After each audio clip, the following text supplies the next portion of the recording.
Midwest weather, 56 degrees, so warmer, I got my shorts on, rainy, I got my boots and my raincoat on, and bright colors to keep myself sane. These babies are getting planted out soon, and so many still to sow. Hey garden gals and guys, it's Steph with Tiny's Garden.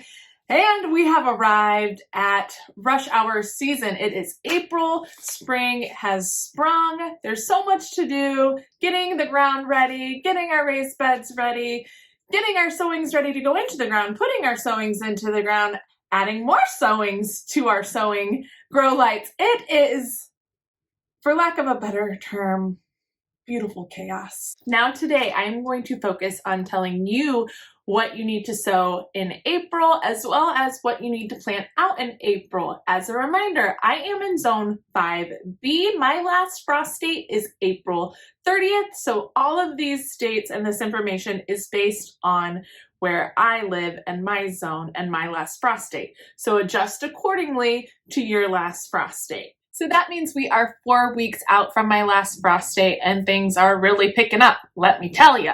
Jumping right in, let's start with flowers you need to sow in April. We are going to start with Clarkia. I'll show the seed packet and also put a picture on the screen of each one. Clarkia you'll want to plant 3 to 4 weeks before your last frost date. Next we have Phlox, cherry caramel. I got my hands on this last minute from Florette a few weeks ago. Oh, I'm stoked. I'll be planting that now. On the back of her seed packet, she says you want to start that 4 weeks before your last frost date. Then we have some swallowtail seeds, bands of nobles, lupine. This one is 4 to 8 weeks before your last frost date. Then we have Nicotiana, antique lime perfume, and one Nicotiana from the Hudson Seed Valley Company, purple perfume. The Nicotiana is going to be planted 5 to 6 weeks before your last frost date, so I'm a week behind on that, but give yourself some grace. And I mean, really give yourself some grace if you're like me, because I've got a whole stack of them that are 6 to 8 weeks before your last frost date that I haven't sown yet. So I'm gonna do it now. I still wanna use these seeds and it'll work out. It'll be fine. We have champion lavender campanula, sweet black cherry dianthus, and I think I actually might have planted some of these because this is open. Then we have some swallowtail seeds. We have thriller, lady's mantle, and these are perennials, by the way. This lady's mantle, hummingbird coral nymph salvia. A tender perennial grown as an annual. Okay, so this one's a tender perennial grown as an annual. These next two are perennials though as well. Hakone double blue balloon flower and firefly coral bells. Now back on track, April 25th plantings. I have some more of my zebras, which I also discussed in my March planting video, because most of them you want to start in March, but these specific varieties you want to start in April. Queen lime with blush, Oklahoma salmon, and Oklahoma white. So that was 13 varieties I want to get sown ASAP and or later throughout the month of April. Now we're going to focus on things that I can actually plant out, that I've already started from seed, and now they're going to spread their little leaf wings and fly into the garden. Was that too much? That might have been a little over dramatic. So for these flowers that you want to plant out in April, I'm going to tell you the name of the flower and then which date they can go out into the actual garden bed. Now, again, reminder, focus this around your last frost date and adjust for your last frost date based on my last frost date of April 30th. Let's start with the most cold hardy. So these things, I'm actually a few days late on. March 25th is when they could officially go out into the garden. However, I will be planting them over the next few days, hopefully, fingers crossed. And they are the most hardy of the cold hardy annuals. We have Bachelor's Button, Classic Fantastic, and Classic Romantic, Bells of Ireland.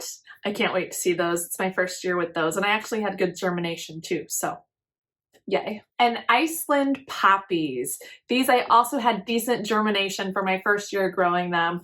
Thrilled about that. I hope I get some blooms. So all 3 of those can go out now. Again, their original date was March 25th. If you're like me and human, don't beat yourself up if you've got, a week or 2 difference.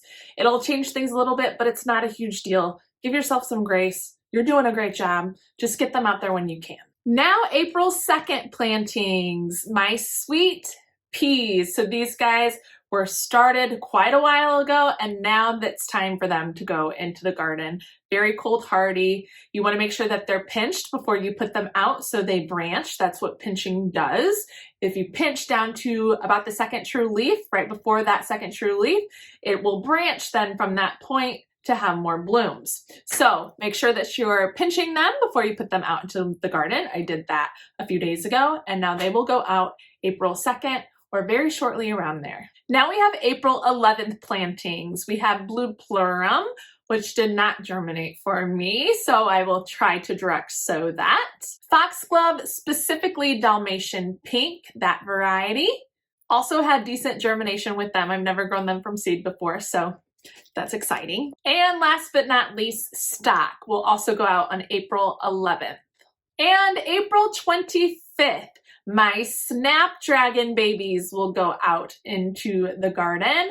I have started 9 different varieties, so I'll post pictures maybe everywhere. I won't go through each single variety, but one of my favorite flowers in the garden, really hoping they pull through well for me. And Calendula, a pest attracting plant, which means that aphids and other pests are attracted to that plant. So it really helps distract them from other plants that they could terrorize, such as sweet peas. I had some aphids on my sweet peas last year, so I'd like to plant some calendula around them to help with that insect pressure. I'm trying some different varieties of that, Touch of Red Buff, Flashback Mix. I think there's another one as well. So really looking forward to those as well and the benefits that they offer. Now, I have not received my ranunculus and anemones yet. If I have, I would have already started pre-sprouting them and have gotten them probably into the garden by now, but I'm not receiving mine until sometime in April, the beginning of April. So I will sprout them as soon as I get them and then try and get them into the garden